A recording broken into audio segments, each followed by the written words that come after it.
South ఇండియాలోనే అతి తక్కువ ధరలకే రత్నాలందించే ఏకైక సంస్థ 6JVR. పవన్ కళ్యాణ్ గారు అబద్ధాలు ఏంటి ఒప్పుకున్న వాళ్ళందరూ లేరు. విజయవాడ అయితే ట్రాఫిక్ జామ్ అనవసరంగా టైం వేస్ట్ కార్యక్రమం. ఈ టైంలో మామూలుగానే విజయవాడ బాగా యాక్టివ్గా ఉంటుంది కదా. నిన్నటి రెండు ఇంటర్వ్యూలు చూసిన తర్వాత సార్ పర్సెప్షన్ ఏంటి, పబ్లిక్ పర్సెప్షన్ జగన్మోహన్ రెడ్డి గారు చెప్పింది సింపుల్. 8,400 మంది చూశారు ఈ దైద్రగూడ ఛానల్లోను, అక్కడ 84,000 మంది చూశారు. ఓవరాల్ టర్న్అవుట్ కూడా చాలా క్రిస్టల్ క్లియర్గా ఉంది. 12 lakhs ఎంతో వాళ్ళు క్లెయిమ్ చేసుకుంటే ఇల్లు వాళ్ళు మళ్ళీ దానికి కూడా వాళ్ళ ఎంత సచ్చినా పులుపు సోవదు కదా. అది కూడా మళ్ళీ మార్ఫింగులతో అలా ఒక్క బిట్టు, ఇప్పుడు ఏదో ఒక బిట్టు ఉంటుంది కదా, అది వెళ్ళిపోయిందని దానికైతే ఏది నన్ను చంపేశారని నా దగ్గరికి మారువేషన్లో వచ్చింది 102K చూశారట. 194K మీరు జైల్లో అడుగుపెట్టినప్పుడు మీకు ఏమనిపించింది? ఇదేంటి ఇదేమన్నా స్విట్జర్లాండ్లో దిగి స్నోఫాల్ ఎలా ఉందని చెప్పమన్నాడు. ఇది బుర్ర జ్ఞానం, ఇది సెలక్కోయిలు పెట్టుకుని వచ్చారు సార్ వీళ్ళందరూ. జైల్లో ఎలా అనుభూతుంది, బూత్ పనులు చేస్తేనే జైలుకి పోతాడు అన్నాను. అనుభూతి ఏంటంటే బూత్ నాకు జగన్ టీవీలో ఇంటర్వ్యూ 20 వీడియోలు వ్యూస్ అట 60,000 చంద్రబాబు 2 వీడియోలు వచ్చిన వ్యూస్ 4 లక్షలు. మరి వీళ్ళు ఊరుకుంటారు, వీళ్ళు తీశారు లెక్క.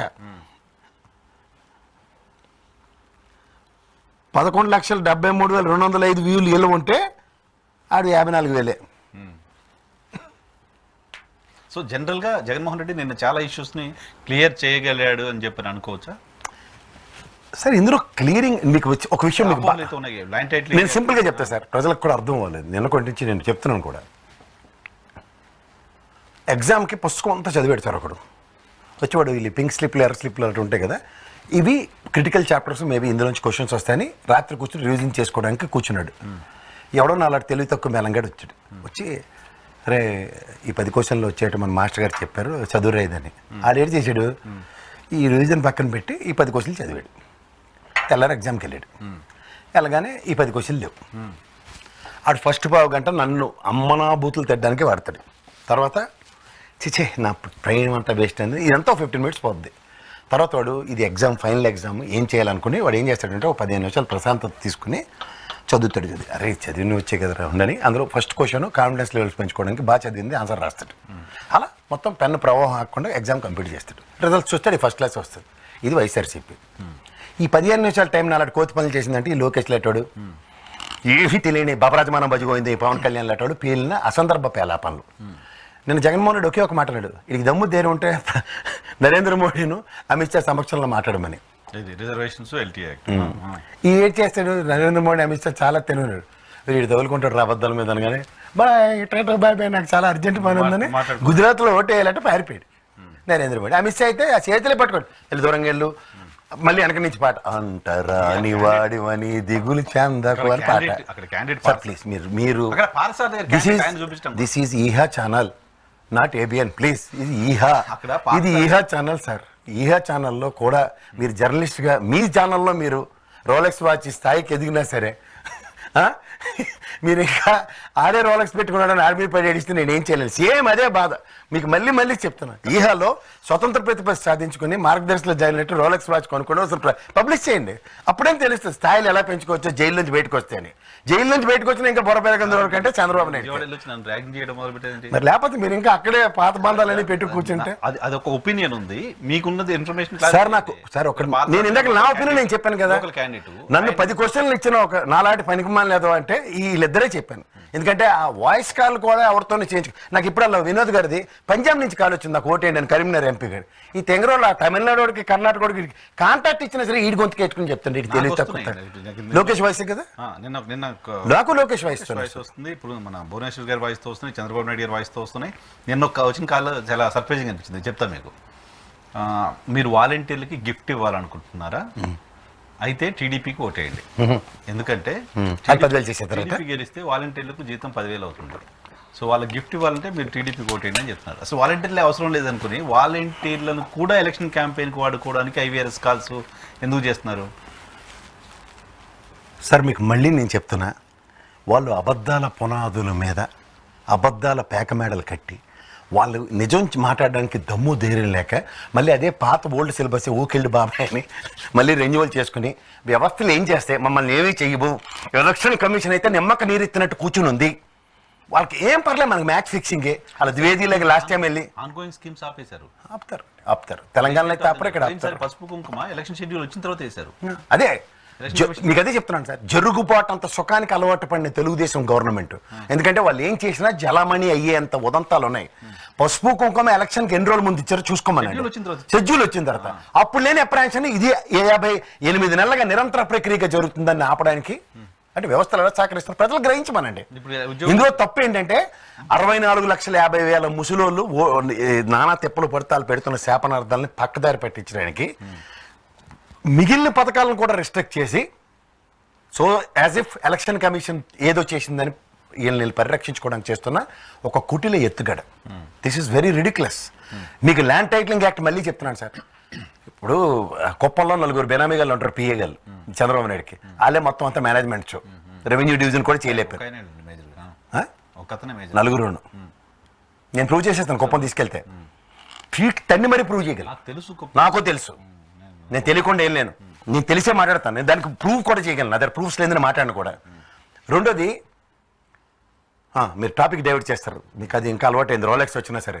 ఇప్పుడు 17,50,000 మందికి జగన్మోహన్ రెడ్డి చొక్కల భూములు, ఆవ భూములు ఇవన్నీ ఇచ్చాడు కదా. నిజంగా ల్యాండ్ టైటిల్ యాక్ట్ త్రూగా నిజంగా ఆయన దోచుకోవాలనుకుంటే ఈ పంచుడు కార్యక్రమం ఎందుకు? చంద్రబాబు నాయుడు మరతెట్టుకోవచ్చు కదా. జేబీ గారు ఉంటాడు, రెడ్డిగా మురళీమోహన్, ఇక్కడ రాఘవేంద్ర ఉంటాడు, ఆయనకి ఇచ్చినది కాకుండా వేరే దాని ఇష్టం వచ్చింది కట్టుకునే నేపథ్యాలన్నీ ఉన్న వాళ్ళకి ఎవరికి పడితే ఇది ఇచ్చేసి, ఏది పడితే అది ఇది నాది ఇది నాది అని అలా ఎంద్ర సినిమాలో బ్రహ్మానందం గారు పంచినట్టు పనిచేసుకోవచ్చు కదా. ఇది చంద్రబాబు నాయుడు నడదాకా చేసిన పని అదే కదా, అలాగే పంచేశారు కదా, ఇది నీకు ఇది నాకు అని. దెందులూరు నుంచి ఇసుక 17 లక్షల ఎకరాలు వాటికి వాళ్ళకి హక్కు ఇచ్చేసి 17,50,000 ఎకరాలు వాళ్ళకి హక్కు ఇచ్చేసి పైపచ్చు. ఇక్కడ యూజువల్ గా అసెల్ ల్యాండ్స్ గవర్నమెంట్ తీసేసుకోవచ్చు తక్కువ రేట్ ఇచ్చి, బట్ వాళ్ళపై ఇప్పుడు హక్కు ఇచ్చిన తర్వాత గవర్నమెంట్ తీసుకోవడం. మీకు ఇంకో మాట చెప్తా సార్, జెరాక్స్ కాపీలు అంటున్నారు కదా, అది ఒరిజినల్ అని చెప్పుకోయింది, చాలా వీడియోస్ నాకు వచ్చాయి. Prove sir. మీకు ఒక చిన్న విషయం చెప్తా. ఎలక్షన్ అఫిడవిట్లో పురంధేశ్వరమ్మ రీసెంట్గా కొన్ని ల్యాండ్ ట్రాన్సాక్షన్స్ అన్ని టింగ్ అవే పేపర్లు సబ్మిట్ చేసింది. 8 ప్రాపర్టీలు కొన్నారు పవన్ కళ్యాణ్ ఇక్కడ హైదరాబాద్ లో. అవే పేపర్లు ఈ పేపర్లు టింగ్ అని ఎలక్షన్ అఫిడవిట్లో ఇచ్చాడు. అవి ప్రభుత్వం నాకు ఇచ్చిన జెరాక్స్ కాపీలు అని సింపిమ్మనండి. ఇక్కడ తెలంగాణ ఏదైతేనండి దేశవ్యాప్తంగా ఇంప్లిమెంట్ చేయమంటే అయ్యింది మాస్టారు. మనోడు కొనుక్కున్నాక 10 ఏళ్ళు బట్టి తెలంగాణలో ఇంప్లిమెంట్ అయ్యింది. ఫర్ యువర్ ఇన్ఫర్మేషన్, ధరణి మన దగ్గర ధరణి ఉంది తప్ప ఎల్టీఐ ఇంకా పూర్తిగా ఇంప్లిమెంట్ అవ్వాలి. నేను ల్యాండ్ అది నేను చెప్పట్లే, ఈ పేపర్ ఓకే, ఈ paper is nothing but xerox కదా. ఓకే, పోనీ పవన్ కళ్యాణ్ అంటే ఆటలాడేటువంటి పక్కన ఇక్కడ తెలంగాణ ఆటలాడుకుంటాడు. ఇప్పుడు ఇస్తుంది ఈ పేపర్ కాదు, ఒరిజినల్ ఆ పేపర్ అసలు మాకు జిరాక్స్ అంటే ఒరిజినల్ వాళ్ళ దగ్గర పెట్టుకుని. నేను జెరాక్స్ విషయం మాట్లాడుతున్నా. మీ రోలెక్స్ వాచ్ చాలా పవర్ఫుల్గా పనిచేస్తుంది వాళ్ళు అటుపక్క వాటలతో ప్రజలకు అందిద్దాం విషయం. పవన్ కళ్యాణ్ అండ్ పురంధేశ్వరమ్మ, ఎందుకంటే మనోడు ఎప్పుడు జీవితాంతం 39 లక్షలు చూపించాడు ఇల్లు, వాళ్ళ మామగారు ఇచ్చిన ఇల్లు చంద్రబాబు నాయుడు. సో అది దాని గురించి చెప్పక్కర్లేదు. ఇది ఇప్పుడు 200 కోట్లు ఆస్తి అయినా సరే లెక్క చెప్పడం అయినా. ఈ ఆస్తి పేపర్లు ఈ పురంధేశ్వరమ్మ అపోజిషన్ బీజేపీ కదా, ఊరికి ఎగేసుకున్న పచ్చలోడ పేపర్ చదివి మొత్తం వార్తలని ప్రజలకు బుల్డోస్ చేయడానికి చూస్తుంది కదా. అక్కడ నరేంద్ర మోడీని కూడా కల్మషితం చేయడానికి అవే పేపర్లు ఇస్తే ఇసురు కొట్టాడు ఆయన, నేను చదవని ఈ దరిద్రం అని. ఇక్కడ ఈ పాయింట్కి వచ్చారు కదా, వీళ్ళు సబ్మిట్ చేసిన అవే జెరాక్స్ పేపర్లను ప్రజలకి తప్పుదారి పట్టిస్తున్నవి. ఎలక్షన్ ఎప్పుడు వీటిలో ఇచ్చినవన్నీ అవే కదా. అవి జెరాక్స్లు అయితే వీళ్ళు ఏ ప్రాతిపదన మీద ఒరిజినల్స్ కింద ఎలక్షన్ కమిషన్కి ఇచ్చారు. అంటే వీళ్ళవైతే గట్టి, పక్కడు అయితే అవహేళన చేసేస్తారా? అందులో జగన్మోహన్ రెడ్డి ఫోటో ఉందని పురంధేశ్వరమ్మ ఇదే చూపించవచ్చు కదా, ఆవిడ పేపరే. దగ్గర 17,180 గ్రామాలు ఉన్న ఆంధ్రప్రదేశ్లో ఆ సర్వే 6,000 గ్రామాలకు కంప్లీట్ అయింది. అక్కడ పేపర్లు ఇచ్చారు, ఆతో ఎవరితో పెట్టించండి ఎంట్రీ. నేను మాట్లాడించాను సార్, మీరు జర్నలిస్ట్ కాబట్టి మాట్లాడించాను. వాళ్ళు చెప్తున్నారు ఎక్కడ objection, not even single person. Even Ramesh గారు ట్వీట్ చేసిన తర్వాత కూడా ఆంధ్రప్రదేశ్ సంబంధించిన ఏ ఒక్క పౌరుడు వచ్చి నాకు ఎల్టీఏ రమేష్ ది ప్రాబ్లం తెలుసా మీకు? అదేంటో తర్వాత అర్థమైంది. అర్థమైంది ఎవరితో చెరువు ఎత్తిసాడు అయ్యా ఇల్లు కలిపి. నేను కూడా అయితే మాట్లాడాను, ట్రై చేశా, ఎత్తారు ఫోన్ ఎత్తారు, మాట్లాడాను మళ్ళీ మాట్లాడుతున్నారు.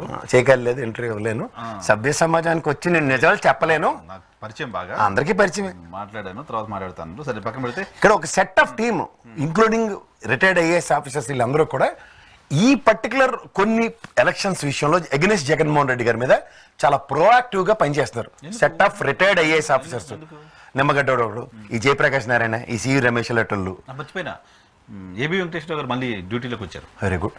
ఆయన ఎత్తేసింది క్యాట్. సస్పెన్షన్ ఎట్లా చేస్తారు, 2 సార్లు సస్పెండ్ ఎట్లా చేస్తారని. ఆ మధ్యనే అయింది కదా. లేదు, నిన్న అయింది ఇది. ఇప్పుడు అసలు డీజీపీగా ఆయనకి ఇస్తారని ప్రచారం అయింది. ఆయనకి ఏదో 6 months టెన్యూర్ ఉండాలంట పోస్ట్. ఇంకెన్నాళ్ళు ఉంది? నెక్స్ట్ జూన్లో రిటైర్ అవుతున్నట్టున్నారు. డీజీపీ క్యాడర్తో రిటైర్ అవుతారులేండి. ఇప్పటికైనా సిట్ 1 రిపోర్ట్ బయట పెట్టేసి నిజం చెప్పి నిజమైన పోలీస్ ఆఫీసర్గా రిటైర్ అవ్వమనండి. ఆయన నిజమైన పోలీస్ ఆఫీసర్ సార్, మీకు ఎందుకు డౌట్?